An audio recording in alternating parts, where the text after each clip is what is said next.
So yeah, hopefully lighting isn't too bad, and everybody's alright. Don't normally stream on a Sunday or do videos on a Sunday anymore because I work them, but because today is Easter Sunday, where I work has to close, so that's good for me on a day like today, because it means I actually get to, do a stream and do some stuff that's not work. So, I didn't have to get up super early this morning. I haven't actually had any Easter eggs yet. I did buy some Easter eggs, but I haven't had any yet. But yeah, it was more just I thought, wow, might as well do a YouTube stream. Alright, Skull Gamer.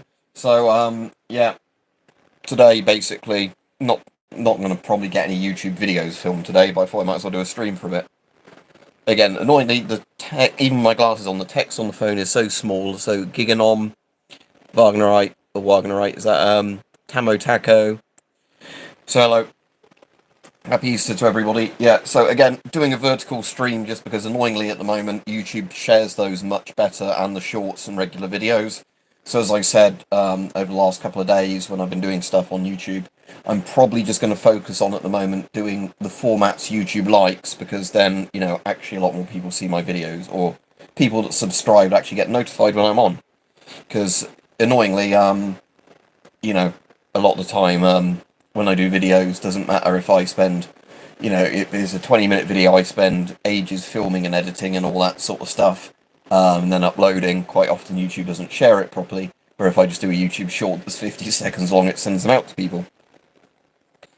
Alright, Vegemite Warrior, yeah, and I bet that's because it's a vertical video, not a normal sort of stream. If I did the stream with my webcam, which is a higher quality camera, with my higher quality microphone, wouldn't share it as well. So, yeah. So yeah, thanks for coming on. We don't really have any proper topics to discuss, but we'll just have a chat about whatever. So yeah, I've got that American Geiger counter coming, or mix of Geiger and ionization counter coming at some point, hopefully this week. I'm definitely a lot better than I was previous weeks, as I said, because I went to the doctors and they've actually sorted out my sleeping habits. Whether or not when I finish the course of medication I'm on that helps or not, I don't know, but for the moment it's good.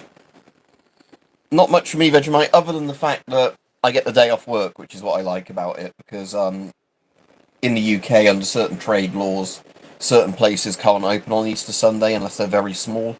So if you work for any company that has like bigger sort of things, it's a bit like Christmas, it's a day they have to close.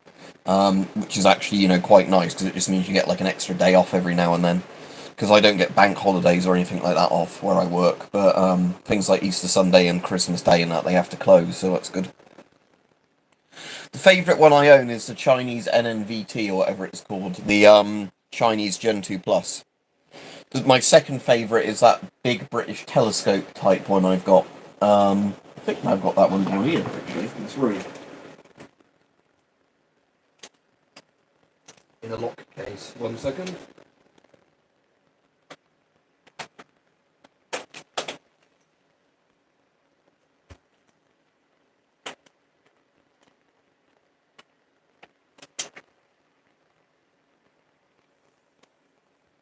Because I've not opened the box in a while, the case is quite stiff.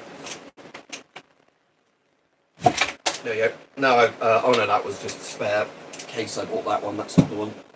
Oh no, that one's on there with stuff on top of it. Hang on a second.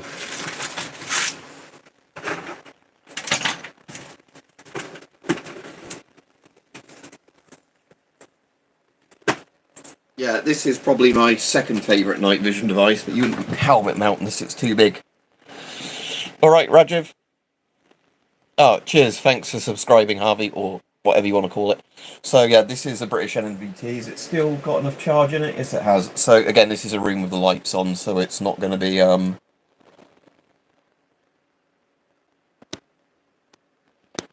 very obvious what it does. I think it's more reflecting through it when I do that. But don't know if you can see anything with that, but yeah, that's probably my second favourite one. The IM101, which is like a spotting night vision scope, but this is, for how old it is, this is a really nice night vision device. That's alright, Skull Gamer, glad you find this stuff interesting. Did I have it set to the most intense or least intense? I might try flicking lights off a second and then see if people can still see this thing. Hang on. It might show up if I do that. You might be able to see through it. But, like I said, night vision isn't very easy to demonstrate on camera anyway. Right. If I turn that off. No, I sold that Bulgarian helmet in the end. No, I think you're still always just seeing the phone's reflection on there, annoyingly. Yeah, annoyingly, I don't know why. That phone doesn't seem to be able to see through this on that particular camera. Even though, you know, I can see through it fine here. Yeah, that's the most intense like that. But yeah, I'm pretty sure that that phone camera keeps just reflecting the screen back. Oh no, there you go.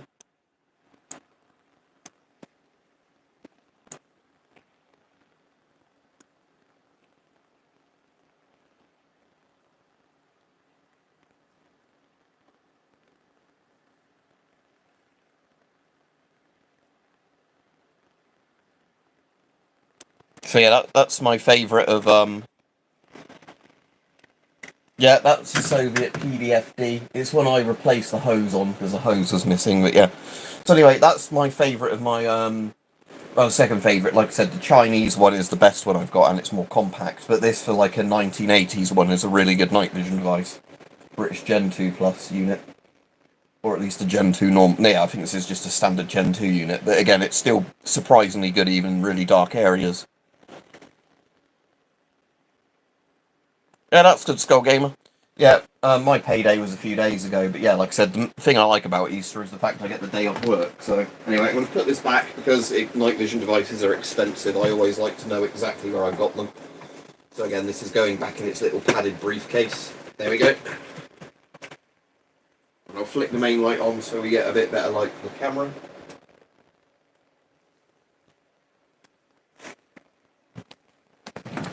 Right, there we go. Yeah, but as I was saying, I've not other than hot chocolate, I've not actually had any chocolate yet today. I will do, but so yeah, but that's my second favourite night vision device. That one, my favourite one, I need to charge the batteries up for it again, and I know where it is. It's in the other room. Is my Chinese NNVT, which is a Gen 2 Plus unit. Most night vision Vegemite Warrior of that type are normally a couple of £100 to about £1,000 for Gen 2s. That was one on an auction. I didn't win the auction, but I think it was a thing where the person who ended up putting the top bid in then just backed out of the auction, so I ended up getting it for whatever I bid on it. And I think that was a few £100, I can't remember now, but I said night vision is pretty expensive compared to a lot of other surplus, but it is really cool. But over time, digital night vision is getting better and better, so hopefully it won't be too long until, you know, for not silly money, you can actually get something if you just want to play about in the dark with, you know, relatively good night vision. Because the problem with night vision, the reason it's so expensive is night vision is analog, the green night vision, so it's like cathode ray tubes and everything in there. It's not the digital little sensor. It's retro technology, basically, that, you know, costs a lot of money to make. Yeah, what you can get, Vegemite Warrior, that's alright, is if you get a basic digital night vision unit with an infrared light, it's, although other people, again, the reason that they're not as good is because actual night vision is what's called passive, where it, you know, doesn't need to do anything to see. Active night vision is, so cheaper night vision units are what you call active night vision, where they need an infrared torch, essentially, with them to, for them to see.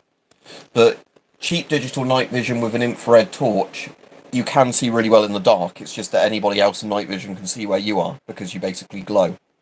But yeah, if you wanted night vision that animals can't see or whatever, you can get cheapish digital infrared night vision. Grey helmet behind me. Whereabouts are you looking there? Well, you probably couldn't even see that one, so it's not that one you're looking at. Whereabouts are you seeing a grey helmet? Because the only helmets I see that are visible is there's a Stow helmet with a cover on it here. That's a black Stow helmet, it's a retro one. There's a British, and that's yellow, it's like a tan colour. There's a British Mark 7 helmet over there. The Virtus helmet there. But none of those are grey, although I know the colours can sometimes seem off. When you left your chair, oh, was it the one that was there? Or are you looking at this? Because this one is the current British Army helmet, like the Pascot style one. Yeah, it's Splinter. It's a reproduction Splinter camo on a reproduction Stow helm. But just because I thought I'd, wanted to get one of the covers for it. Yeah, if you're on about this one, it's the current British Army helmet. The one that's like the US Cobra helmet or whatever it's called. And it tightens at the back of one of those, so it's a really good fitting helmet. This one's ballistic, like what do they call it, like the ballistic plastic stuff, ultra high molecular weight polyethylene, like the current US Army helmet is, so it's really good at stopping stuff. But again, you might die still from head trauma even if it stops a 7.62 round. How did I get what for cheap? If you mean this helmet, I didn't get this helmet for cheap. I had to pay quite a lot for this helmet, but yeah, M1's again a good classic helmet. Nice, just steel shell. That Stahlhelm is a repro one, so it's not an authentic World War II one, that Stahlhelm. That Stahlhelm is just one that, like I said, I just wanted a Stahlhelm. And I actually had a real Stahlhelm before, but sold it because, again, slightly rusty old helmets don't really interest me much. It's just having a modern made one to a good standard. Yeah, the Virtus helmet wasn't cheap when I bought it. You don't get these cheap. You're going to have to spend normally a couple of £100 on these. And be careful you're not buying stolen goods as well. A Chinese factory originally, Vegemite Warrior, but you basically just look on any place that sells stuff to reenactors and you can get the well-made ones. Because the M35 reproduction I have is like decent quality steel with weight to it, like a World War II style liner. So it's built like a real M35, it's just obviously not a World War II one, it's just a factory making them today. But yeah, like I said, the M35 I like, it's just, but like I said, when I had an actual M40 or whatever it was like a rusted shell of a helmet, and I ended up getting way more money than I spent on it when I just sold it, so for me, I'd much rather have an actual reproduction helmet that's practical than a rusty old, I have got a Yugoslavian helmet, if you mean the one with like the star on the front, like the green one with the star. I did have one in this room at one point, but it might be in a different room now, if I've moved it around. But yeah, I've got the Yugo, not on there, is it? No, I've got a Yugo, helmet with the red star on, it's like a Yugo style helmet. But, yeah, off the top of my head, I never know where a lot of stuff is until I dig it out.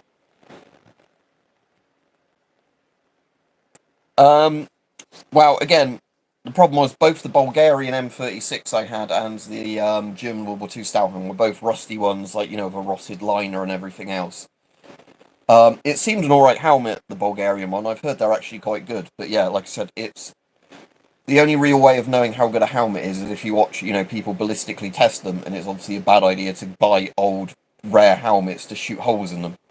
But if you buy, like, the reproductions of those helmets, if they're made to a good standard, but again, most steel helmets are roughly equivalent at the top tier of them.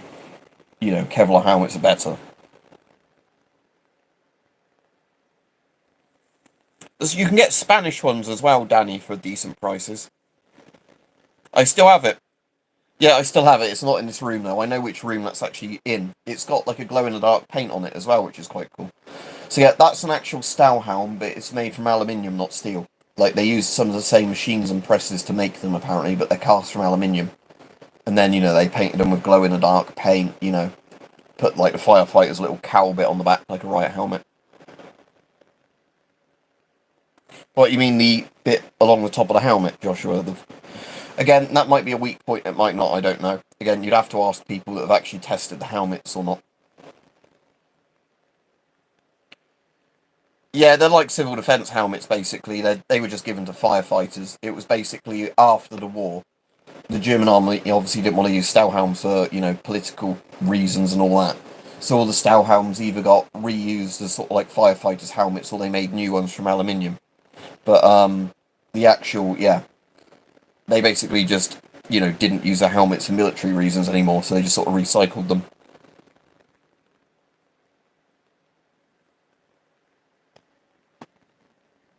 FM1A, let me look that one up, Skull Gamer, because off the top of my head I don't know which one that is.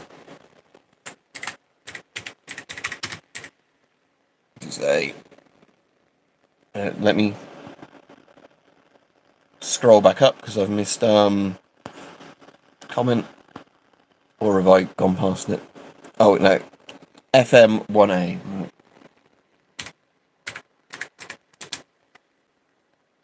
Oh cool, yeah, so quite an old one. Yeah, it reminds me a bit of a German M36. Is that the one as well that's like, yeah, it reminds me a bit of, it's like kind of a mix between, yeah, like the German World War One and World War Two masks and like the later Czech masks like the CM3 and all those. And again, reminds me a bit of the British Mark IV as well, because they had licensed masks, didn't they? But yeah, I know the Czechs had a load of different masks, so.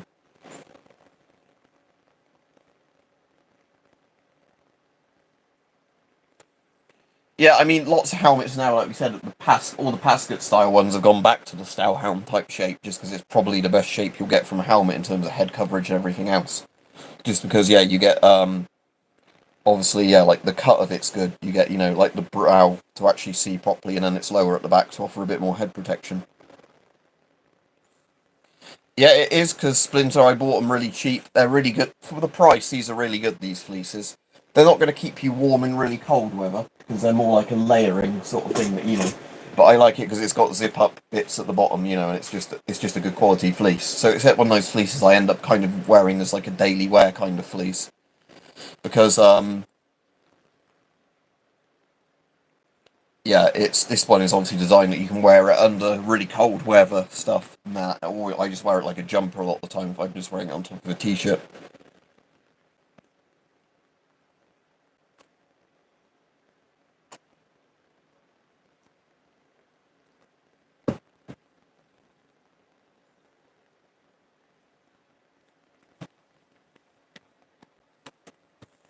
So yeah, if anybody wants to bring up any interesting topics to talk about, we generally don't try not to do too many like political, boring, you know, argument doing things on here. Hot chocolate, Vegemite Oreo.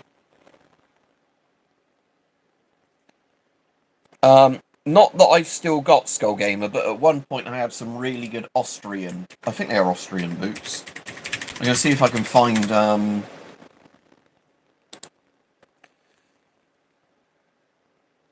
there's some coming up on Google that say genuine Belgian Army surplus para boots that look very similar.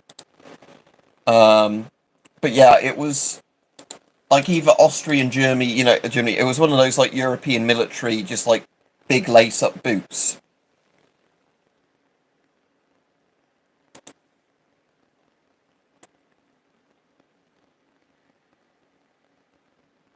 Very much look like these. Hang on. I'll see if I can find some in my size, but these sort of looking ones.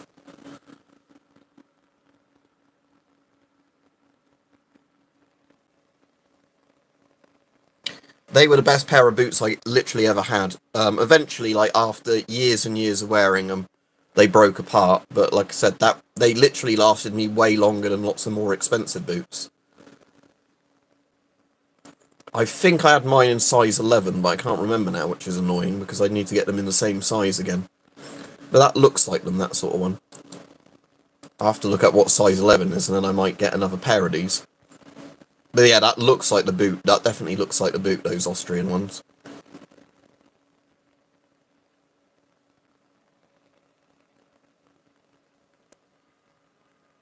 What's that split of time? What the boots? Are they Goodyear welded? I don't know. But these ones are really comfortable. The only thing with these is they were a little bit squeaky, those boots. You know, so you'd often get like the little leather noise as you walked. But in terms of comfort, they were really good. You know, I had them for years. They barely rubbed, even if you had a single pair of socks on, not double pair of socks underneath them. You know, I never leaked in terms of water or anything. You know, they were heavy enough to have on as boots, but they weren't so heavy that, you know. So they even became like an EDC pair of work boots for me. They weren't, can't remember if they were steel toe capped or not. But, you know, they were boots that literally lasted me 5 to 10 years, I should think. You know, and they became almost a daily wear boot for me, and I loved them. So I am going to get another pair of those.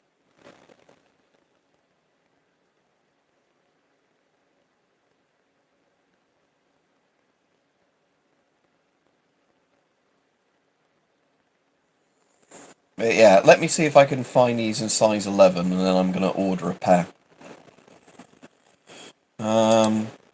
Austrian boots, size 11. Just because, like I said, I really miss those boots now we started talking about it. Just checking that these ones I'm looking at the same type.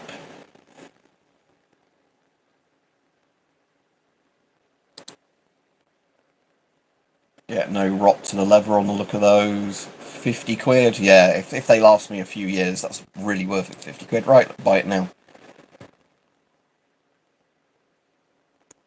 Oh, there's a discount on it for £9.80, that's good, so I get it for £39.19. Okay, that's definitely good. 40 quid for a really good pair of boots.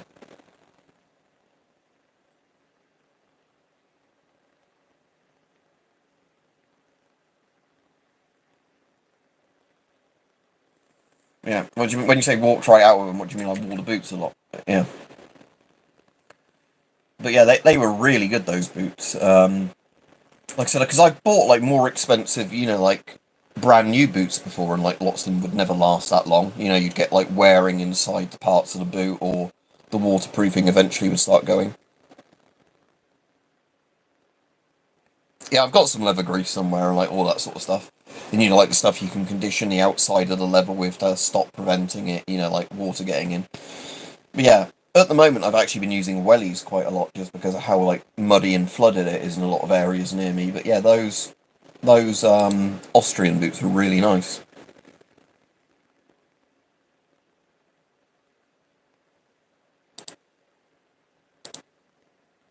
Yeah, I'll stop talking about how much I like those Austrian boots now. But yes, they were stupidly good, in terms of just being an all-round, well-made boot. Comfortable to wear, not too heavy, but not too light.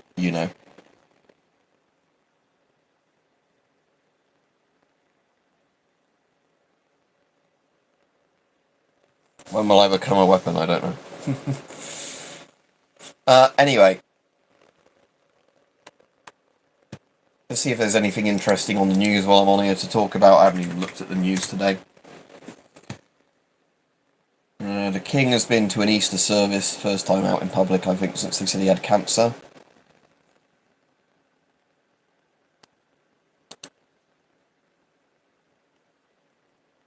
Some actor I've never heard of has died.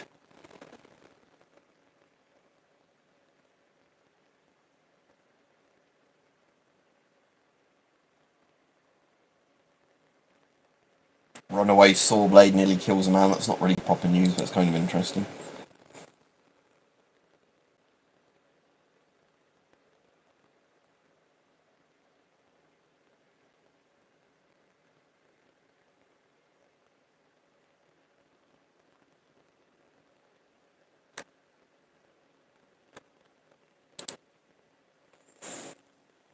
Sadly, there's no HEMA stuff near me as much as I thought. It seems like fun getting beaten up and beating people up while wearing armour with blunt swords and all stuff like that. But again, I've never seen anything like. That's the really annoying thing where I am, is that there never seems to be any of the good shooting clubs or whatever near I am. Like I said before, there was a shooting club near me that was a historical one that sounded really interesting, but during COVID that just went bust basically. And the only shooting clubs left in my area now are like the very much ones of, very set distances with a 22 LR target rifle kind of thing, trying to get the highest score on a piece of paper, not just shooting things for the fun of it. Yeah, I know what HEMA is. But like I said, I don't think there's much of that near me at all. No, I stopped reading news a while ago, but then, like, lots of stuff you can't really get on without, like, knowing the news. Like, especially because people at work will try and talk to me about stuff on the news and stuff like that.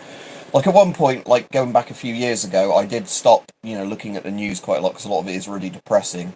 But annoyingly, yeah, you can't really, do a lot of stuff unless you're constantly keeping in check on what a lot of it is.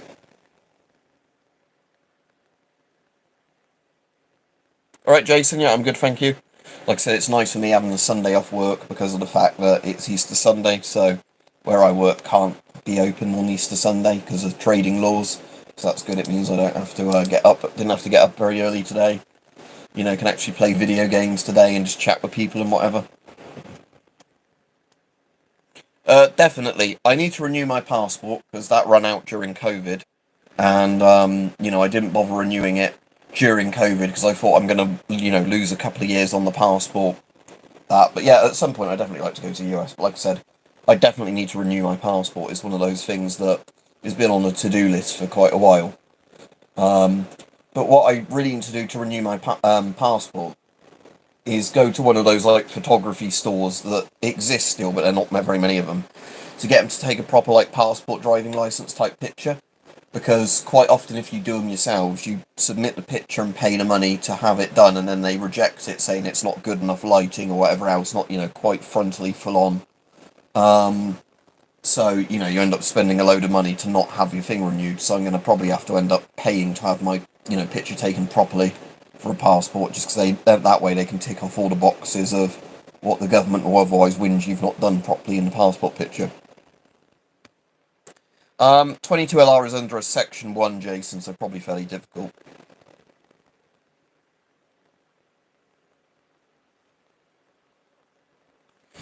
That's probably another reason, Benny, they're constantly at the moment trying to make the crossbow laws worse.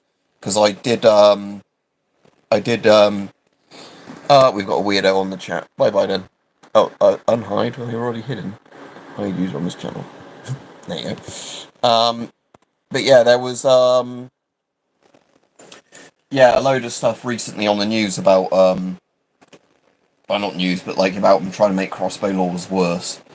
And I did a video on it. It was like I saying that the annoying thing is, if you want to object to them changing the law, you've got to fill in a form for the government telling them what your name and address is and exactly how many crossbows you own and stuff like that. So it's like, this is a honey trap list, basically. Because of the fact in the UK you don't need a, any sort of licensing or record of what crossbows you have under the law. The fact that they're asking you ahead of maybe changing the law of them, how many have you bought, what's your address? That definitely is, to me, smells like a honey trap. And again, like, obviously, they know I've got them because I do YouTube videos, but again, this is the thing I don't like with all these rules, that if you've bought something in the past which doesn't require any registration, the government has no right to know what you've got,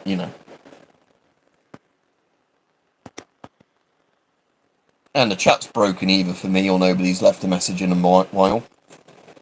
Because I've had the comments I've responded to, and now there's no chat messages now.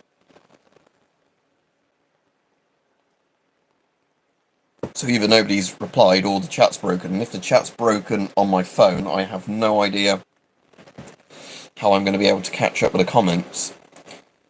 Don't forget to like the stream, everybody, if you've not clicked like, just because maybe it helps YouTube share it, I don't know. What I suppose I could do is go to the live studio on my PC. Hang on. Live. I'm live. View in live control panel. There we go. There we go. And I can catch up with the comments here. Yeah, so the comments are broken on my phone, but I can read them on the PC screen now. Oh, yeah, Rajiv said done already, thank you. So, hello everybody, I missed coming on if they were saying hello. Just then. Yeah, like somebody called me like a tinfoil hat, like, idiot on that thing, Vegemite Warrior. But the thing is with that, like I was saying, is that there's one thing about why do you think we shouldn't change the law, but there's another thing is, well, to submit this form about why you think you shouldn't change the law, we want to know exactly what you have and what your address is. That definitely sounds more like so we can put you on a list to, like, raid when we change the law.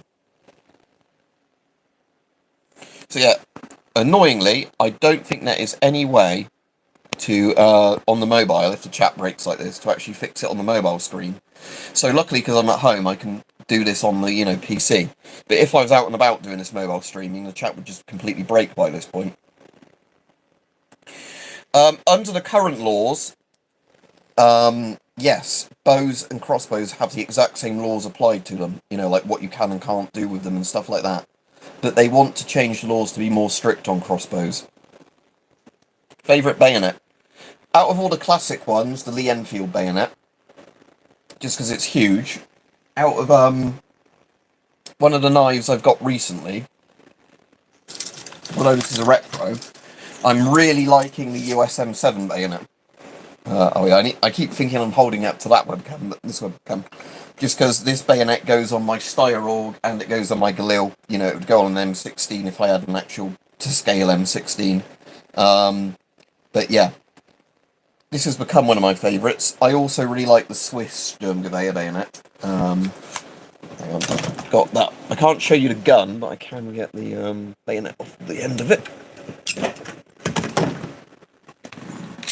So that's another one I really like, just because it's a big bayonet. You know, which is classic bayonet kind of look. But, yeah, I've actually got the rifle this goes on. I've got a few of these, because at one point these were quite cheap, these bayonets, so I bought a few of them, just because they're quite nice knives for the money. Right, that's that. Back on the Sturmgewehr's barrel. Right, anyway, now I need to remember to look at this chat, not the other chat, to keep up with the comments. Not in this place split at time, just because I've got too much of the amount of space. So, the plan is, like I said before, is now and again I sell off little bits of it when there's stuff I'm not going to do videos on anymore. But for the most part, it's unless I manage to move to somewhere with lots of space, which good luck with that in the UK, because of the fact, obviously, in the UK, you know, what did I want to say? Like, in the UK, you're not going to ever, get, like, you know, good priced housing at the moment.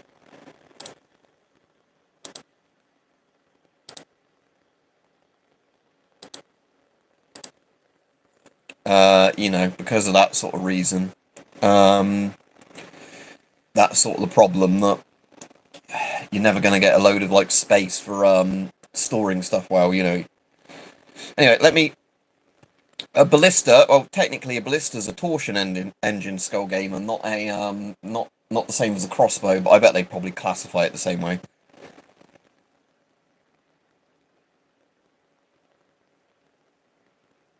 Korean K1 gas mask, yeah, they're cool, but I've never seen one for sale in the UK. Or I think if they've been on UK eBay now and again, they've been really expensive for what they are. I mean, at least with most helmets, Vegemite Warrior, you can stack them. I know it depends on the shape of them, because obviously the more bold type ones are easier to stack with other helmets, but yeah. But yeah, it's like, again, it's the sort of thing where if I had room to store everything properly, everything would be on shelves, it would be organised in a way where I'd know exactly where it is. But, like, with lots of stuff, like you can see that pile behind me that just gets worse and worse. Like, I've got lots of cupboards where stuff is stored properly. But the problem is, as well, if I have something to show off on the stream, it always just ends up being in the background somewhere, because otherwise people keep saying, oh, can you go and get it? And I say, no, it's in another room, and I can't really leave the stream AFK for a few minutes to go get it.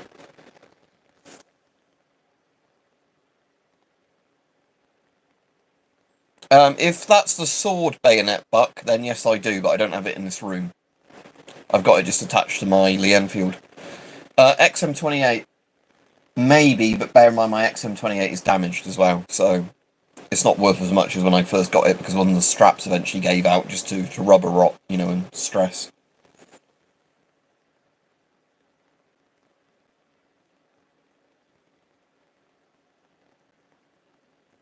Current EDC knife, literally a Swiss Army knife on my keyring, because of the fact that that's legal in the UK to everyday carry a penknife. You know, it's a justifiable excuse type knife you can carry, because it's under 3 inches, it doesn't lock, and, you know, it's a Swiss Army knives are convenient because you've got loads of tools on them, like bottle openers, screwdrivers, stuff like that. Where the problem is, a lot of my nicer knives you can't actually have as an EDC knife, because you'd be breaking the law. I know you can have them with justifiable reason, but again, a lot of them I wouldn't have justifiable reason unless I was going out and doing a certain thing.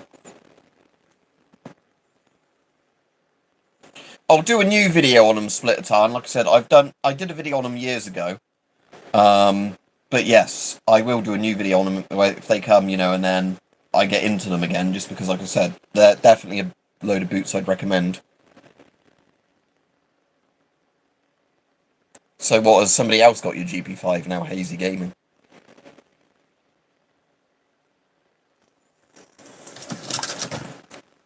I thought the Glock knives are also surprisingly good for the price, because the Glock knives aren't too expensive, these. But again, annoyingly, the Glock knife, even though it's meant to mount on the AUG, you need an adapter for it to mount on the AUG, which a lot of people don't know about online when they keep going, oh, you can put the Glock knife on an AUG. It's like, not really, because you needed quite a rare adapter for them, for that bit to then turn into a bayonet lug. But, yeah, but the Glock knife still is, as like a field knife, is pretty good for the cheap price of them, considering these are like £30 knives. And again, I need to keep remembering to look at that bloody chat, not this one, because it's broken on the phone now. Let's see if I can just rearrange this slightly so you can see me. Well, I don't want the light in the frame, otherwise it will overload the camera.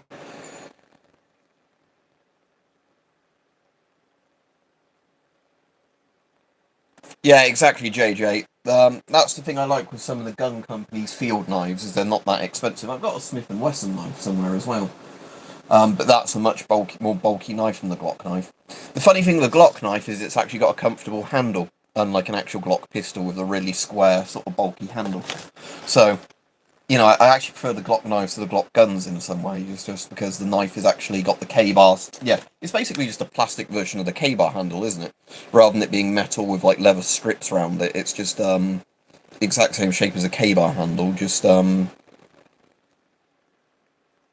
made of plastic. And it's got the metal ring going all the way down inside, so it's not like the knife's going to snap easily. It's got a full tang, essentially, just like a tubular tang. Am I a gunsmith? No. Can you make guns? You can make guns illegally in most countries, but we're not going to get into that on a stream like this. And I certainly wouldn't be skilled enough to make new guns, if you mean it in the sense of, like, designing guns. I don't have a 3D printer myself, one of my friends does. But that's a good idea to go through, if I could actually find the specs for it, because the specs for it are going to be the, it's going to be the M7 bayonets actual lug type system that then plugs into the back of this, because that's essentially all they did, is they had a thing where this bit would have the lug, like a lug connector that then clicked onto the lugs. But again, that bayonet still wouldn't be as stable as something like this, because it doesn't have the ring that goes over the barrel, like the flash hider. So even though it would work as a bayonet, it would still be like one point on it which could potentially snap or bend.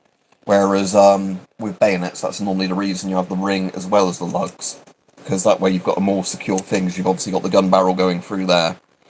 So it's secured to the barrel with the ring to stop too much movement, and then you've got obviously the actual lug that locks it in place. Have I heard of an AK-50? No.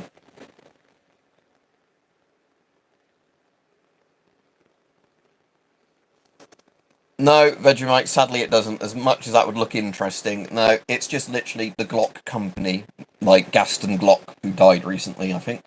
You know, like his plastics company, the one that made the gun, you know, that's kind of, they're more, because the funny thing is Glock apparently was just an Austrian plastics manufacturer.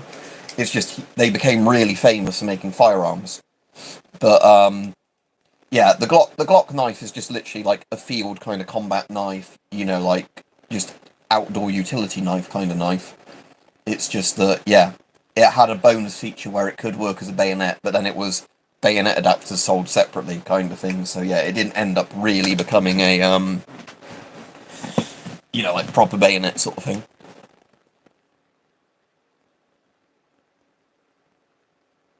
If Benny, you mean about making guns, yeah, exactly. That's what I'm saying, because of the fact that, you know online that people are going to report you for stuff for a laugh. So like I said, yeah, everything I've got is totally legal. I literally don't own anything that, you know, breaks the law in any way. And again, the stuff I've had issues with some of the stuff I've got that's, you know, in a grayer area of the law, and like the police agreed in the end, like everything I've got is totally legal. But like I said, that's why even when I've got some stuff like illegally owned, I don't always do videos on stuff. Just because with certain things, you know, like it's one of those things where if you get people that are malicious, like what happened with me, that on purposely report you for stuff, that's the sort of thing the police are more likely to actually have to look into than stuff that, you know, is very, very clearly legal. In the sense that, you know, do I have any guns? I've got obsolete caliber firearms, which are ones that you can shoot if you had the ammunition for them. So under UK law, they have to be registered as a firearm if they're, like, being shot. But if you own them, you know, without the ammunition, it's a fully functional firearm. But, you know, they're completely legal. I've got blank guns as well, which again work like real guns, but they have plug barrels. In terms of, you know, they use gunpowder and that to shoot. But But yeah, like I said, everything I've got is basically completely legal without a specific kind of licensing, if that makes sense. You know, I've never bothered to go to any of the things where I need to get a certain kind of license to get it, that then, you know, you have to keep renewing, you know. Because, like I said, the problem with UK gun laws, for the people that don't know, and again, this is what's annoying me, because I'm reading the comments now on this screen because they've broken on the mobile, I want to keep looking at that webcam, not the camera. But anyway, the problem with, like, a lot of the UK stuff, like gun laws, is, say you get a load of guns, and then for whatever reason you lose your license, or you can't renew your license, that's the problem, is that then basically you have to surrender the guns. Whereas, so this is like saying, this is why I've never been really interested in actually, although I've got a gun safe which I do keep stuff in, that, you know, I've never actually bothered applying for firearms licenses type things, is because of the fact that, yeah, you're almost like renting your guns in that sense, even if you've paid for them, just simply because, you know, if something changes in the law, or changes with your health or whatever, you have to surrender all of them, and you're not going to get like a good buyback stuff. We've also got a weirdo asking if I use an illicit drug, so let's get rid of them.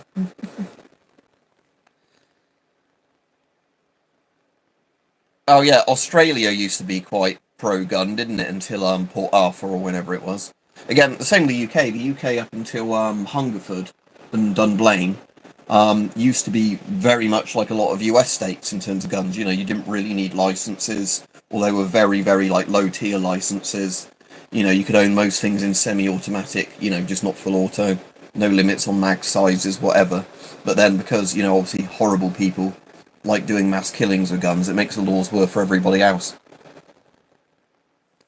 Yeah, like I was saying, Vegemite, it's stuff like that, where like we had the same thing in the UK, where we had one mass shootings that led to all the rifle issues, and then another mass shooting that led to all the pistol bans, but before that, it was, you know, pretty much, you know, I think the shotgun rules at the time were literally, you went to the post office, you paid some money to get a piece of paper to say you could buy shotguns, then you could go to a gun shop and buy whatever shotguns you wanted.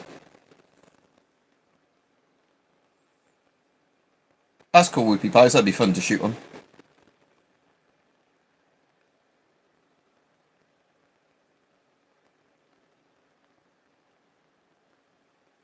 That's weird, Giovanni, but yeah, it's like the weird thing in the UK, for example, is an air rifle falls under firearms laws, even though an air rifle isn't a firearm if it goes over a certain thing. You know, but by definition, an air rifle is not a firearm because it does not use combustion to set off, you know, like a propellant. It's just air based. It's compressed air.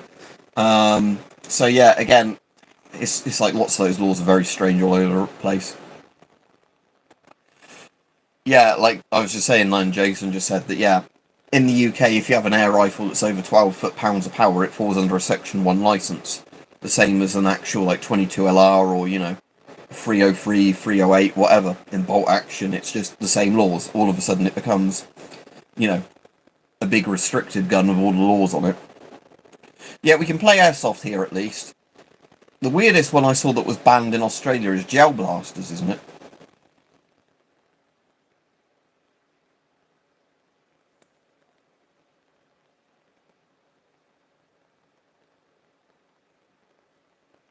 Yeah, Jason, that's what I was saying. That, yeah, it's under 12 foot-pounds of pressure. It's an air rifle, falls under all the air rifle rules. As soon as it goes over 12 foot-pounds of power, it becomes an actual rifle. On our weird laws of them.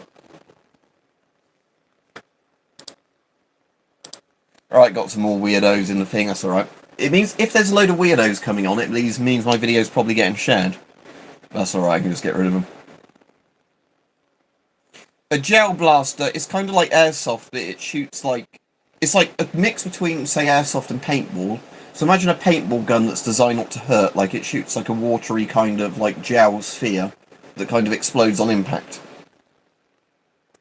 Yeah, again, JJ, that's one of the things I think is completely stupid, the fact that pepper spray is illegal. You know, and again, pepper spray to me seems like a completely defensive thing. I know somebody could like try and rob a shop and spray pepper spray in somebody's face and rob the till, but at the end of the day, I would much rather, you know, something like pepper spray now and again gets used in violent crime rather than a knife, and people can use it in self-defense, and it being in this completely, you know, it's illegal to own kind of thing. Yeah, cheers, Rajiv. Yeah, don't forget to like the video, as Rajiv said, or the stream, just because I want to see if YouTube shares them a bit more if we keep reminding people to like videos.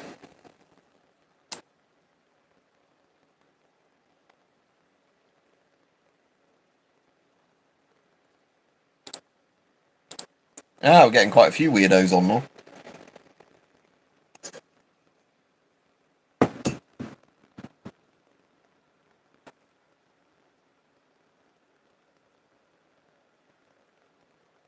My old face. I've had the same face all the time. I haven't skinned somebody and changed their face. Do I think Dogecoin can hit $1? I don't even know what the current price of it is.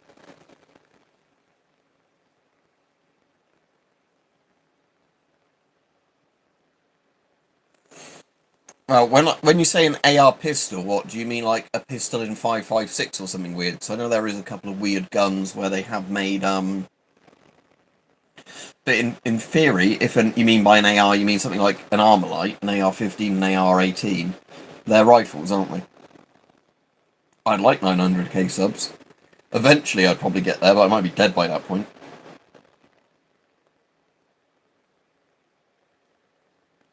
Mine wasn't blunt, JJ, but it wasn't very sharp, so I have sharpened mine.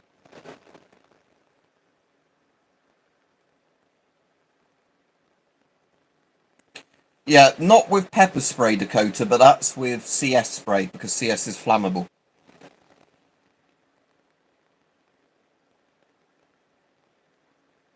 Do you think that's because, Giovanni, they're still scared of Ned Kelly?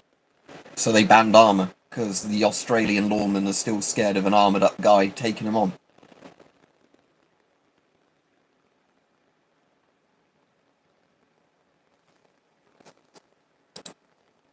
Alright, getting rid of another weirdo. The AR-15 is a rifle. Fuck off. I'm not on about... I'm not on about you, Whippy Pies. I'm on about the guy who goes, oh, it's not just a rifle, but the AR-15 is a receiver and rifle type. And again, I know if in your laws of your country you have a short barrel, it then means it's not a rifle, but technically, you know, we're not going to get into the whole thing of arguing what's a carbine, what's a rifle. The M16 is the AR-15. It's just a military version of it. Eugene Stoner invented it. It's... Again, this is turning into a very weird sort of comment section now, where it's people arguing about semantics. I think, weirdly though, Jason, with trench knives, I think if they're actually from World War I, they're legal because they class as an antique. But yeah, if you made a one today, it then becomes illegal. But,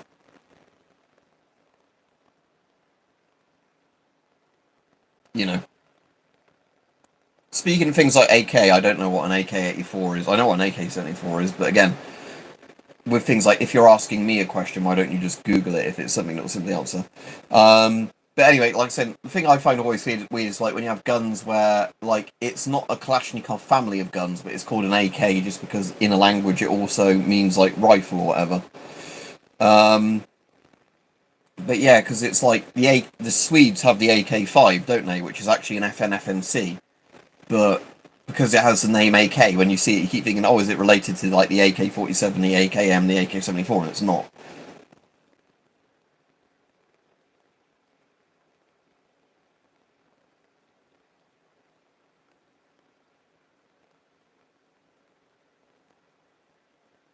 So what, short-barreled rifle? Yeah, so again, yeah, that was the point I was sort of getting at, Whippy Pies, that again, yeah, you get short-barreled rifles and things like that. And again, because like I was saying, like with lots of guns, you could technically, couldn't you have a receiver, like, and I know with an AR you kind of need the stock because the gas system is partly built into the stock.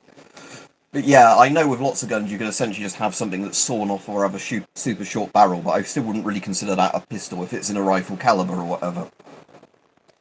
You know, it's one of those things, but again, the problem you always get on streams is where people ask, like, weird questions and then be like, oh, so you're dumb. But, you know, I'm not even claiming to be smart. I don't think I am smart, you know. I think I am probably about average on intelligence. I just find certain things interesting and then talk about those things, but yeah. Because again, it's like with AKs, you can get like the AKSUs, which again are pretty tiny, but I wouldn't consider them a pistol, I just consider them a really, really small AK. Because yeah, when I think of machine pistols and things like that, I generally think of like stuff that is actually in a pistol caliber. I mean, then again, I suppose it gets weird where you have stuff like Derringer in 4570 and stuff like that, which seems insane.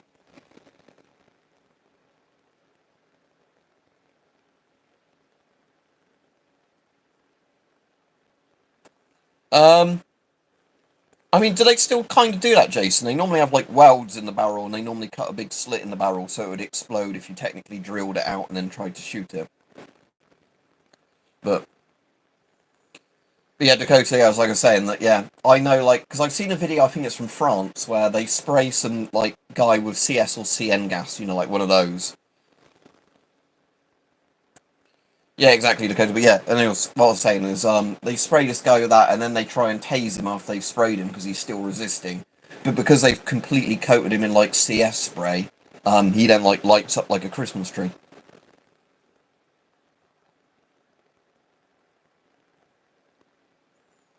Yeah, 50 Action Express, which again is a huge... Because again, yeah, that's the whole thing, isn't it? When you get into, like, Magnums and some of those, like, big game cartridges, you can have something that resembles a pistol that's just big and has a stupidly big cartridge in it. Yeah. But like I said, there's always, like, semantics, isn't it, when people argue about stuff like that? Because you've got, you know, it's caliber, size of it. It's like the whole thing of like SMGs, assault rifles, PDWs is always personal defense weapons, is always the really like weird one. You know, like MP7s, P90, like how they're classified. Because like the M1 carbine is probably a PDW, and the M2 carbine. Have I ever been sprayed by pepper spray? Right.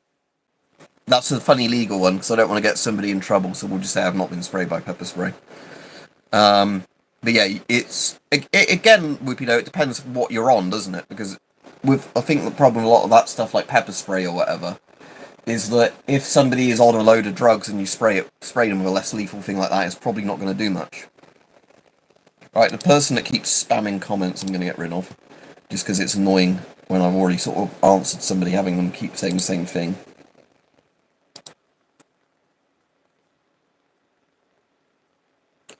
Yeah, again, the whole thing, Jason, when they made the DX a bit stricter was simply so, yeah, you couldn't just swap a piece out to reactivate them.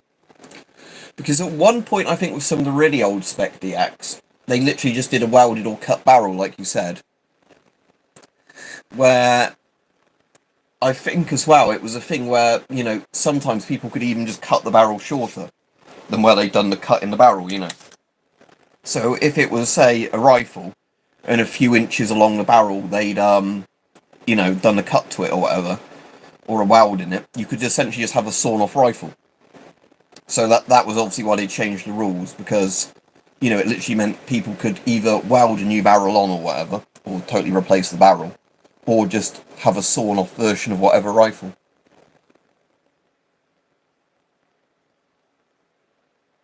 How many gas masks do I have? Too many is the answer to that. But if I had to try and guess a number on it, well over 100 again. Probably close to 150. At one point, I actually had a spreadsheet with all my masks on, like the year of manufacture and all that. And then annoyingly, I lost that, like, you know, where I hadn't backed the file up in the computer sort of thing, and then I could never be bothered to go to the effort of making that list again. What is the best gas mask? Well, my favourite's the C50. It's certainly not the PMG. The PMG looks cool, but it's, you know, it's a cheapy piece of rubber, you know, not exactly comfortable. Like I said, you can have something that's a favourite, it doesn't mean it's the best. Well, what's this got caught on? Okay. Yeah, that's currently my favourite one, the C50, just because of the fact that it's 40mm, so you can get filters for it easily. It's comfortable, it's got an alright voice diaphragm. You know, something like this, in my opinion, is much better than the PMG. As much as I like the PMG, because it's basically the Metro mask from Half-Life 2.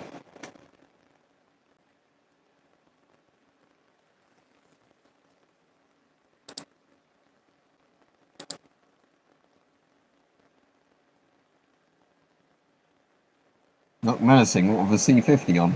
Not really.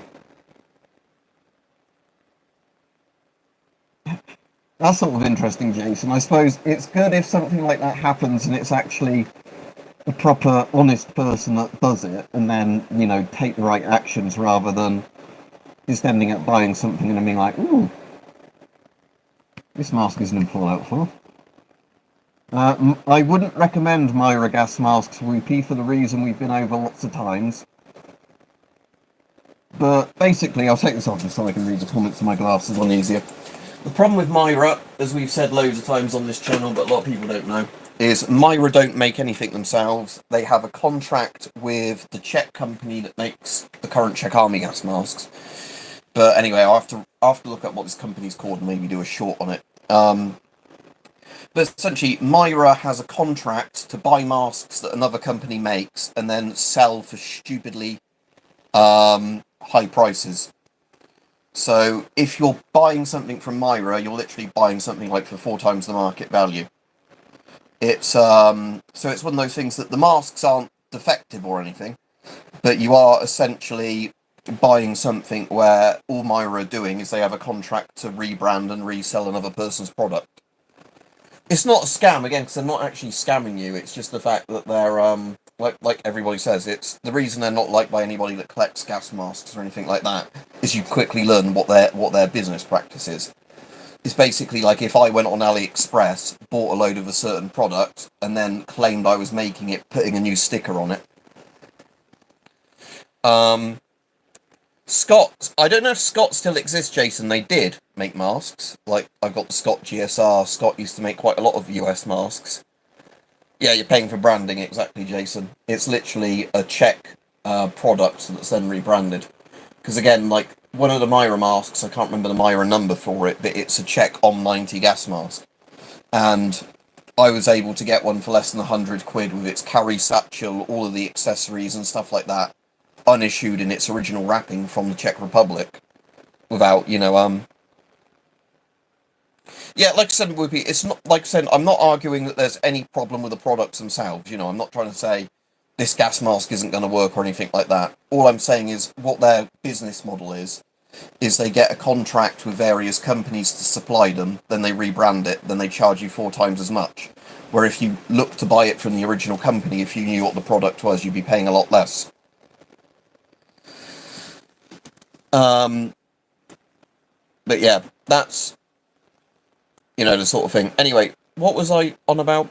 Alright, there's a person I'm blocking that's asking illegal questions. They've obviously had one of their comments deleted by a mod and they've kept at it. Don't ask illegal bullshit, please, in the comments.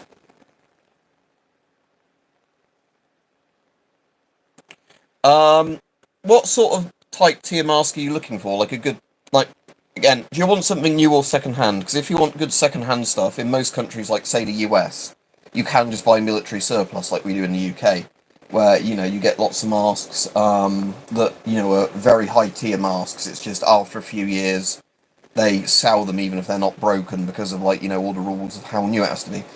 But funnily enough, AliExpress, and I'm not joking about this, is getting better and better at actually, decent tier Chinese masks. I've done some videos on some recently. There was one I showed in the stream the other day wherever I put it behind me. But where is it behind me, one of these masks? There's... no, it's not masks. Oh, that's my FR. Oh, there's that filter I was looking for as well. Right, I was looking for that filter. That's a complete accident, but I'm going to put that on my C50 with it. But there's a Chinese mask I showed in the other stream that's called the MF14, and that is a stupidly good mask for the price. As in, there's the CT12, not the mask, FM12, sorry, I was, not this mask, but, yeah, the Chinese, market, they're actually getting much better at making masks that function, well enough and selling them on AliExpress for good prices now. Yeah, so, if you search MF14 mask, as in Mike Foxtrot 14 gas mask, into Google, that one is actually surprisingly good. It's just a simple panoramic mask, but it's actually alright. And there's other Chinese masks now, where a lot of them are just rip-offs of other people's designs, but they're actually making them to a standard now where there's nothing defective about the mask at all, like where older Chinese masks have bits that would break really easily, so you wouldn't really trust them. The MF14 and some of the other Chinese masks are surprisingly good. Yeah, sadly, like I've said before, we've proposed to people, if you want to be a legal immigrant to the US, it's much harder than if you just want to cross the border illegally because of, unfortunately, your politicians. Not that I want to get too much into crap politics stuff like that. But yes, you've had a political class in the US for quite a while that would prefer, people illegally flooding over a border and then be given an amnesty than people that actually would want to work and contribute to taxes and that. I've made really shitty gas masks before, but again, you won't make a good gas mask at home because you don't have proper rubber sealants and stuff like that.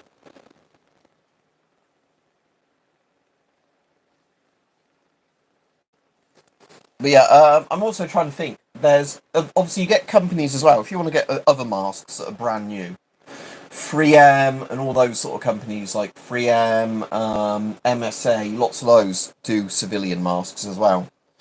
Because the main problem with like companies that make gas masks and respirators to get, like as an individual, is lots of them only do bulk contracts, which is really annoying. As in, they'll design a really good mask that's intended for civilians or whatever, or industry, but then they don't sell them to individuals. They're designed to, a company to buy a bulk of 100 of them.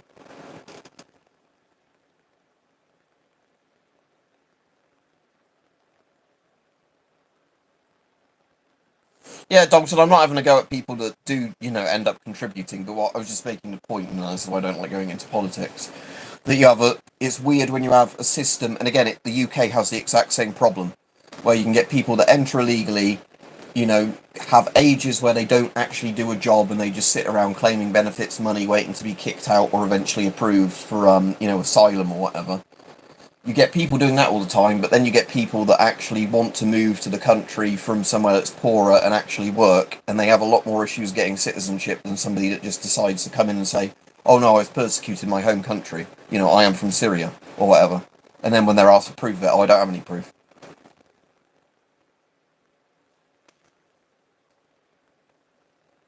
Anyway, let's get off of politics, but yeah, MSA do good masks. I quite like a lot of MSA masks, but again, the problem is getting full face ones. Sort of, like I'm saying, because when people say gas masks, a lot of the time they think of like the full face 40mm masks or whatever. But saying that's more of the issue if you're not going down the surplus route. It's just the fact that a lot of the companies don't sell to individuals, which is really annoying. I don't see why a lot of the companies don't do the thing of they prioritise the bulk selling like they do, but then for whatever much money they can just sell you one and ship you one to an individual. Depends what I'm out and about doing, Dakota. Like I was saying earlier, I had like the boots I've reordered. I had some old military boots that were really good for years that I used to use for like my job and everything else, just because I needed boots for it. But at the moment, it's where I currently work. I wear steel toe cap, sort of half trainer sneaker type things, half boots. The like low cut ones, but I need a steel toe cap for my job, so they work for that. If I'm out and about a lot of the time at the moment, Wellington boots, like rubber boots, just because of how wet and muddy it is.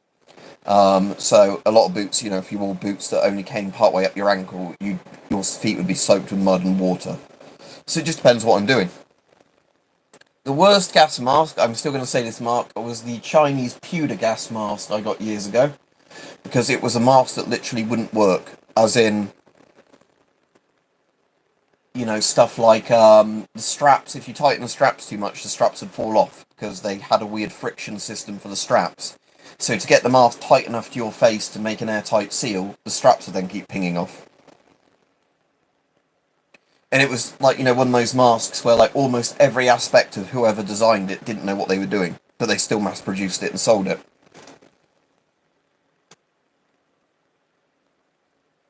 Right, Savage Tack, I'll be on a bit longer yet. Just because, like I was saying today, it's nice. I've got a Sunday off of work, so because it's Easter, so it's actually nice to actually be on for a Sunday. Because normally I'm always working Sundays. So yeah, it's yeah, because like I'm saying, it really depends what you mean by really bad masks. Like obviously, there's masks that just physically won't work, and you'll die if you rely on them. That used to be the case with some of the Chinese masks. Then you've got masks that aren't great, but they'd work. They're uncomfortable, they have bad vision and stuff like that. It's kind of a tier with masks, because obviously, in a sensible country, you'd never have masks purchased for sale, by your government or whatever thing for the military or police or whatever. that were so unfit for service that they'd never be used, kind of thing. But unfortunately, you know, you do get, like I was saying, masks sold on AliExpress and places like that and eBay, which sometimes just don't have working filters and stuff like that. The best Chinese mask I have, right, outside of the military Chinese masks, because there are some really good military Chinese masks, which again, you can and sometimes can't get on the surplus market easily. One of the best Chinese masks I have, which is like a civilian one, as well as the MF14, is this type of one. So you can get these, I've done videos on them, you can get them on AliExpress. This is a 40mm one, but they did them as well in, like, how they seem to do these now is they've got a 40mm bit with a blanking plug there. But what you also get is two 3M style filters with two 3M style filters on each side, like a 3M mask with blanking plugs as well. So you can fit either 3M filters or a 40mm filter, then just blank off the bits you're not using. Yeah, I really like my C50, as I was saying, Dalton. It's just one of those masks that's really nice. Now, where did I pop that? Oh, that's the thing for my, what you call it? Helmet. Right back on there.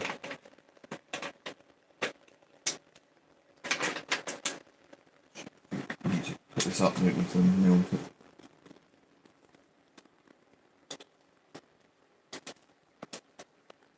Quite hard to do because I've not currently got it on the mask. Not mask, helmet. There we go. Right, put that up in that position. There we go, and I should be able to slide on the locking bracket thing, the night vision lock. Yeah, there we go. I've got the face shield bit down there as well for this, but nope, no, that wasn't attached properly.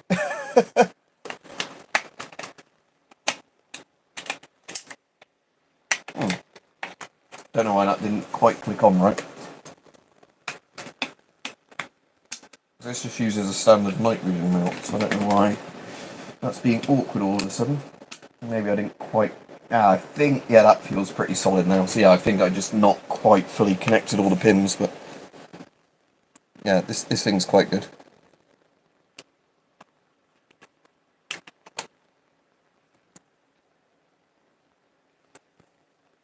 The Shums isn't uncommon, it's just one of those ones that isn't always on the surplus market. No, haven't played Helldivers 2. Alright, Oliver? Yeah, this is a good helmet, isn't it? Again, this is the helmet I'd actually wear if I had to use a helmet for anything seriously, just because of the protection level and all the attachment options. But yeah, that was also another really bad Chinese mask I actually had, saying that, was like a Walter White style half-face one. And it was one where the filters just literally didn't block any smells, and like the particle bit of it was so, like, wide, if you like, that, you know, lots of dusts would get through it. And it also had a really bad, like, seal bit for the face, where it was like, stiff rubber, and then they put like a little bit of felty type stuff around it to try and make a better seal, but because the rubber was so stiff, you know, you just get air coming in through any of the contours of your face. Am I deployed? No, I'm not in the military. Medically unfit to serve even if I wanted to.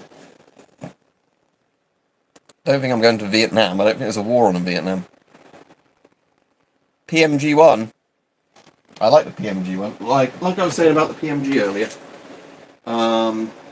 This isn't the one that's in the proper size that fits me, because like I said, the annoying thing with PMGs is I'm actually going to be a size 4 in the PMG.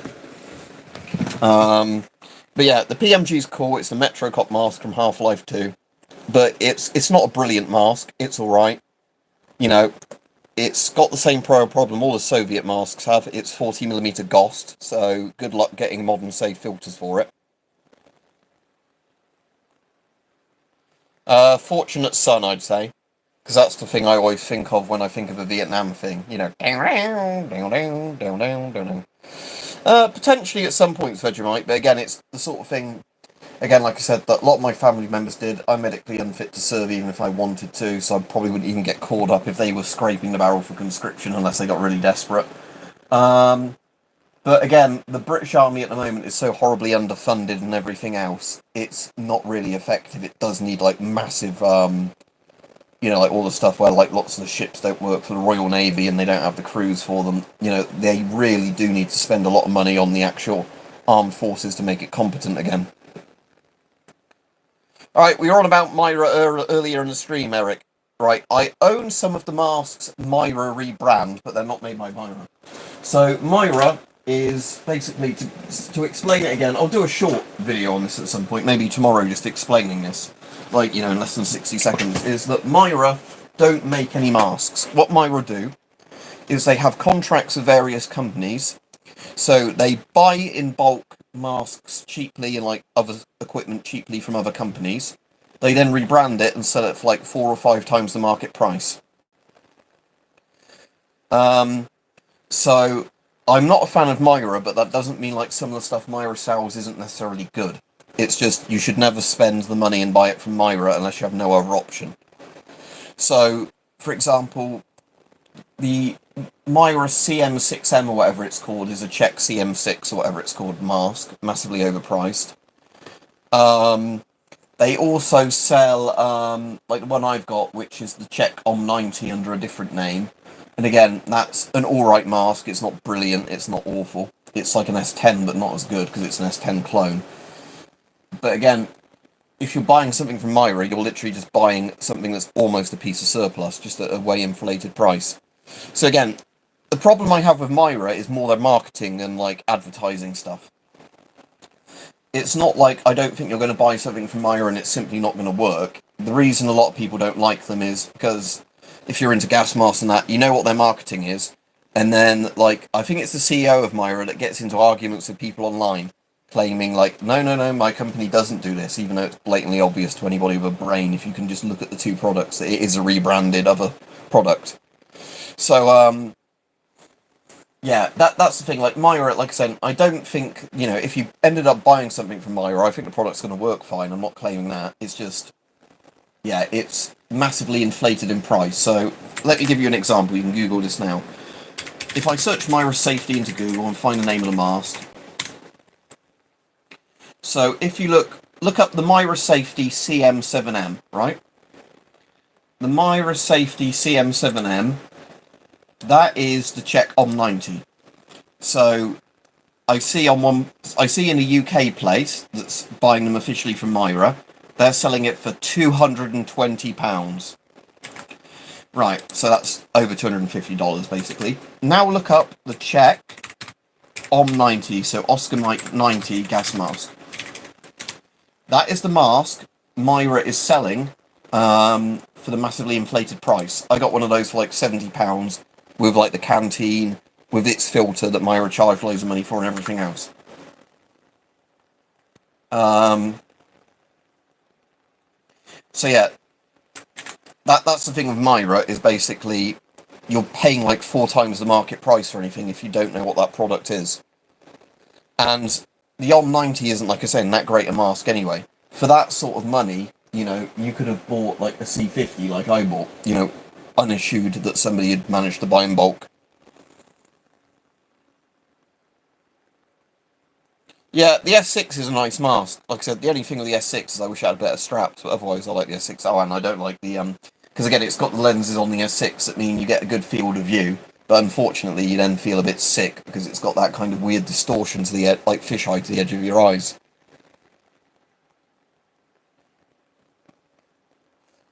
Are there actual dipshit people in the UK? What do you mean, like really stupid people in the UK? Yeah, of course there is. Every country has stupid people in it, and smart people in it, and alright people and bad people.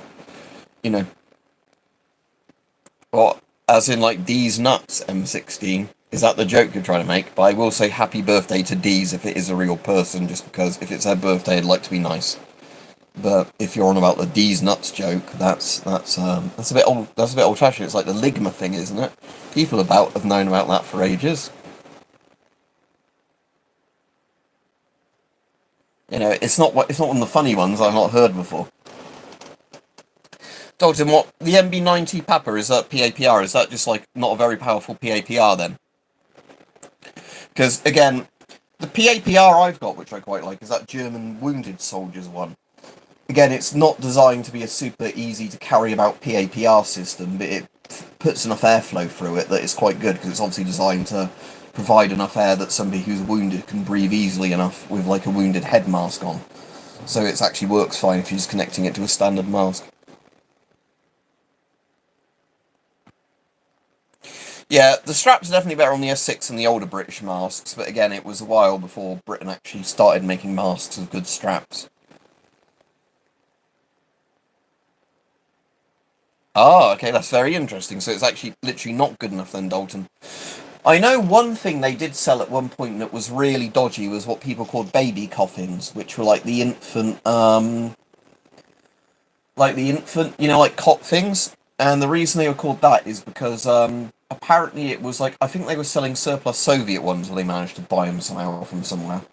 But they were things that I think like the airflow on them wasn't good enough for what amount of air like a baby or child needed to breathe, sort of thing. So, because in World War Two, Britain had like these infant sort of respirator things, and they required somebody to constantly pump air into them, or the baby could suffocate. And I think these Soviet ones are kind of like a similar thing. It was designed that the baby could passively breathe in it, but it turned out the filter resistance was probably, like the baby wasn't actually getting enough clean air. So yeah, it's one of those things that it's actually quite dodgy if they sold something like that, because I can imagine somebody putting their kid into testing it, leaving them alone for a few minutes and finding their kids like suffocated or like, got brain damage from lack of oxygen.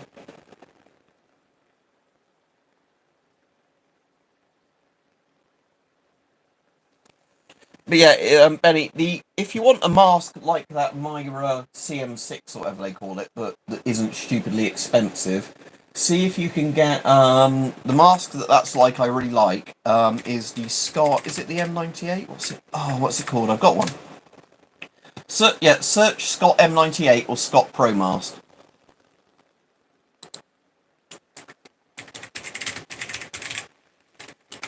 If you Google those, that's literally like that check mask, the CM6 that Myra sells, but better in every way, and you can probably find it for less money. Yeah, because there's somebody here selling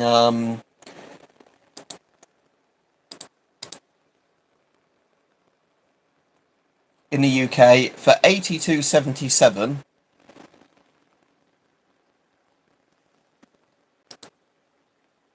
Yeah, medium large pro mask for 82 quid. That's not bad at all. Like I know 80 is a lot of money, but annoyingly I can link to this because I've got the thing up. So yeah, I've never bought from this company before, so I don't know if this company is good. And again, this is only going to be useful for people in the UK. But there you go. That's not actually a... Yeah, and I bet you, Dalton, the Pro Mask is better than the CM6, isn't it? Because again, the Myra CM6 is actually the Czech. I think it's called the CM6 in Czech service. I don't have one. Bots has one who I chat with on this channel a lot, and I think he said, yeah, it's an okay mask, but nothing special. It would work as a respirator, but there's so many much better masks out there, for a lot cheaper. But yeah, so for anybody in the UK, that seems... I'm kind of tempted to get another Pro mask for that price, just because it's one of those masks I genuinely like, as in... Like, I thought it was a really bloody good mask when I had one. As in, it was comfortable, good field of view, I felt like the mask was solidly built, there wasn't any problems with it.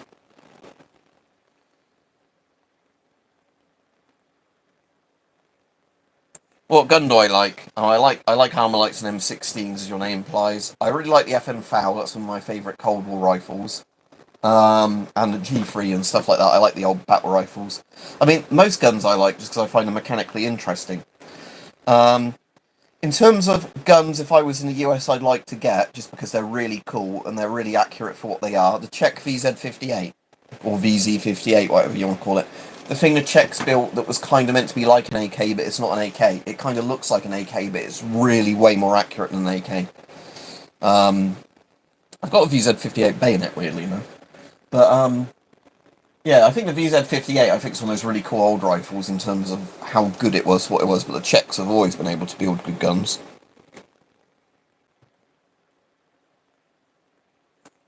Yeah, I like the Sterling out of, like, that era of guns, because, like, Britain had the Sten gun in World War II, which was cheap and horrible, but the idea was that it was cheap and horrible and mass-producible. But then the Sterling is like the Sten gun, but good. It's the rifle the Stormtroopers have in Star Wars, that they modified to make it look a bit more spacey. But the Sterling was like one of those really good, just good SMGs.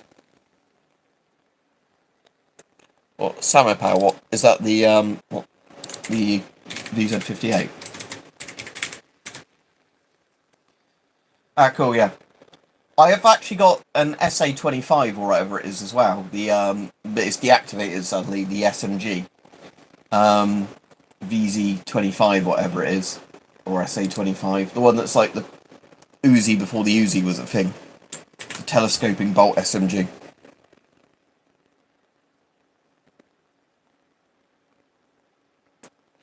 The Queen's dead M16, unless you mean the one that's Queen Camilla or whatever, who isn't really the Queen because she's not equal rank to the King, is she? But the Queen died. Queen died.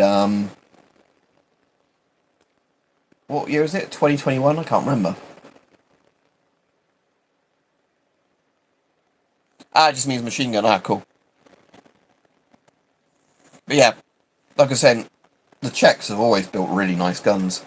Um, I've got a Scorpion as well. Suddenly it's deactivated, but I really like the Scorpion. The Scorpion and the Polish machine pistol, the PM63, the rack, they're both really cool. Like just automatic pistols. 2020. I remember it was just after Liz Truss became Prime Minister. I don't know loads about what the M60 machine gun. I don't know loads about it because it was obviously the US one in Vietnam, wasn't it? Isn't quite a few bits of the M60 based off the MG42 or something? But yeah, my favourite machine gun from that period is probably the FN Mag, and I know the US still uses it, don't they? And Britain, like the US gives it like an M number. In Britain, I think it was just called the Mag.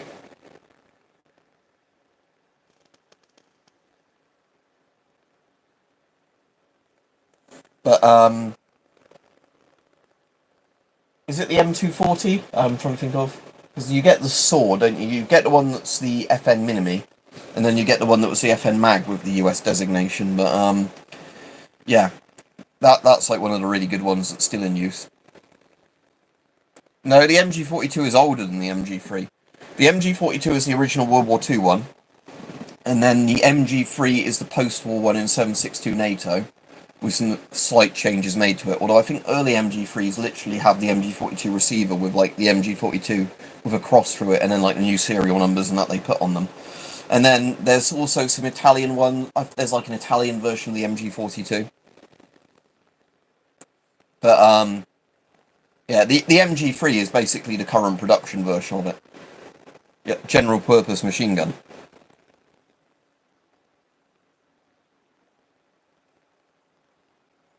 Wow, annoyingly, I can't show it on my screen. It's not an actual proper M16A1, but I have a replica of the M16A1. But what, you mean the first original M16 in service with like the plastic triangular handguard, that one? The cool retro handguard. The one that was in Vietnam where there was all the issues with it, although a lot of that was because it was given shitty ammo. Because the Army Ordnance Board or whatever didn't want it to do well, because they wanted the M14 still in service. But yeah, I think the M16 family is a really nice series of guns. Like, there's a reason Armalites became so popular. Although I actually kind of like the AR-18 more than the AR-15. But that's not because I've shot them or anything, it's just because I think the AR-18 looks cool and Arnie has it in the first Terminator.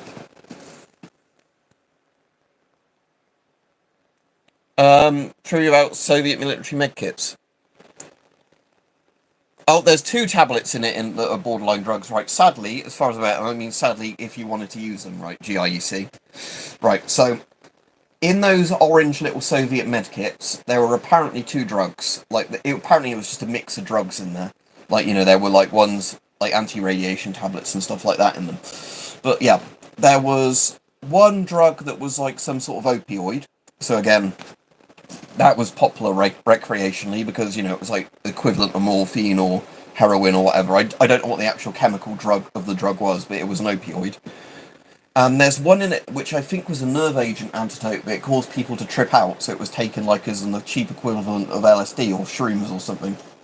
But yeah, so basically when you buy those Soviet medkits online, most of the time they don't have any of the original drugs in them, and some companies put like fake just candy type things in as placeholders so it looks like it's got drugs in it, if you wanted it as a collectible. But apparently, yeah, if you go to not iodine tablets, no, iodine tablets are for radiation, like for the thyroid, so they're not the exciting ones. But if you see, apparently, I've seen this from a load of urban exploration videos, if you go to the old Soviet bunkers, you'll find that the medkits are all scattered on the floor and open, and it's because people have literally just been taking all the opioids out of them to resell, or, take themselves. Because, it's like there was 2 essentially fun drugs in that kit, and all the rest were proper medical drugs.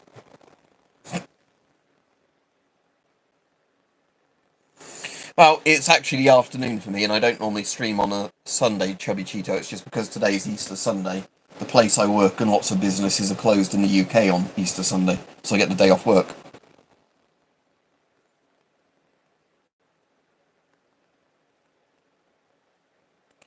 But yeah, from what I understand, that orange Soviet medkit just basically had a load of different drugs in it.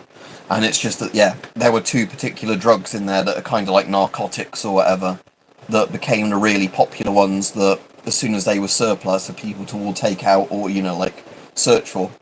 Because, yeah, that's the funny thing, is quite often you can go and see these videos of people going around old Soviet bunkers, like urbexing. And, like, everything hasn't been vandalised that's, like, crates of all the GP5s and stuff like that. But then, as soon as you see a room of the medkits, they're all literally sprawled everywhere, because as soon as the junkies found out those medkits were in there, they were, like, raiding all of them. Yeah, I'm going to have some lunch as soon as this stream ends. I've been on nearly an hour and a half. Right, I'll stay on another 5 minutes and that. But, yeah, the time in the UK at the moment is just coming up to... because we've gone into daylight savings time. So we're like an hour ahead than what we were yesterday. So, yeah, the time at the moment is 10 to 4. It's 15:48 according to my watch. So 12 minutes to 4. So, yeah, it would have been 3 PM yesterday, Spartan Ranger, but yeah. It's now 4 PM, essentially, in a minute, because of the fact that it's, yeah, we're in daylight savings time.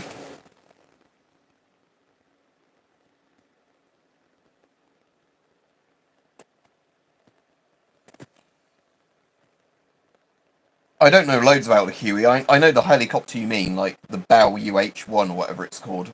I can't remember the number designation, but yeah. The transport sort of generic helicopter, the one that does everything. I've not had some cream eggs yet, but I've got cream egg Easter eggs, so when I open the Easter eggs, they're cream egg Easter eggs. My bulk thing of the strawberry Haribos came today, and I've had some of those.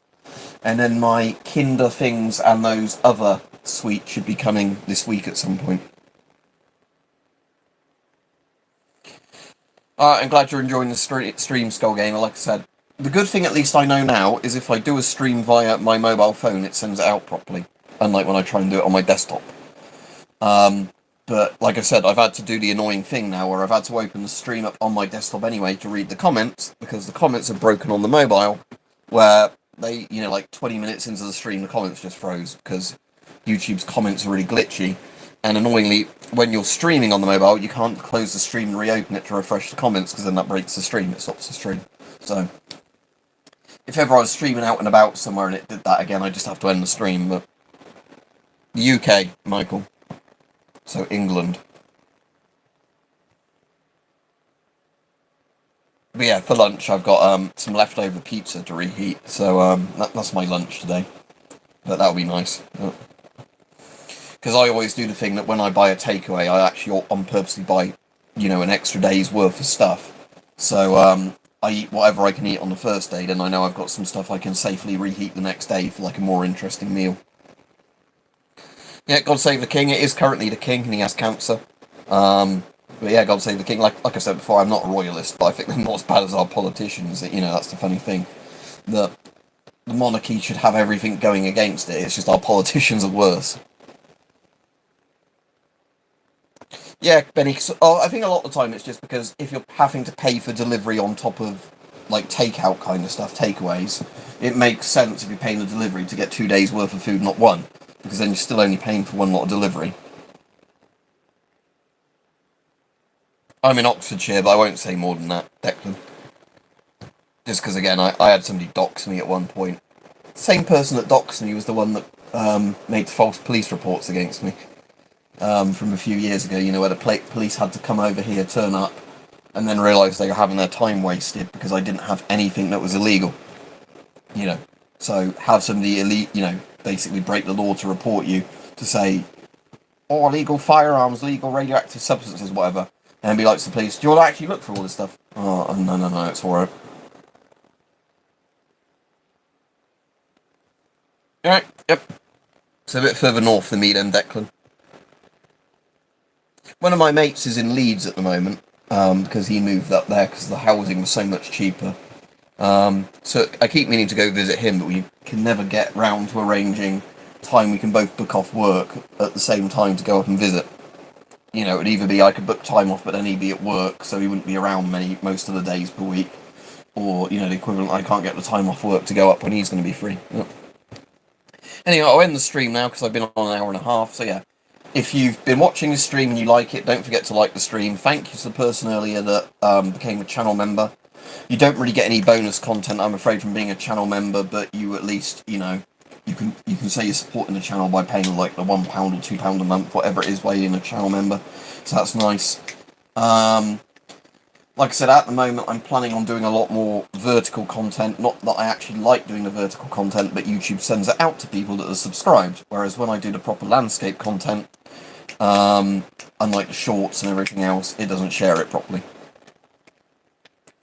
Yeah, cheers, Rajiv. But like I said, for me at least, you know, I'm enjoying this Easter Sunday because I'm not at work, so I've got the day off work because, like I said, in the UK, lots of places on Easter Sunday legally have to close. It's like one of those public holidays, and because the company I currently work for is one of those ones that fits under those rules, it's nice for me because it means now and again there's days I get off that I don't have to book as holiday, I just get as extra days off, because they simply are not allowed to open on certain days of the year, so I get, you know, the day off if it falls on those days when I'm working, or not working, whatever. So, yeah, have a good day, everybody. We had a few weirdos on earlier, but I think after a while of them getting blocked, they stopped coming on. But, yeah. And when those boots arrive, we were talking about earlier, hopefully, they will fit me, they'll be as comfortable as the last pair of those boots I have, and then I'll do a video on them. Because, like I said, those Austrian Army boots were really bloody good the last time I had them. Right, thank you, everybody, for coming on, and I will end the stream now.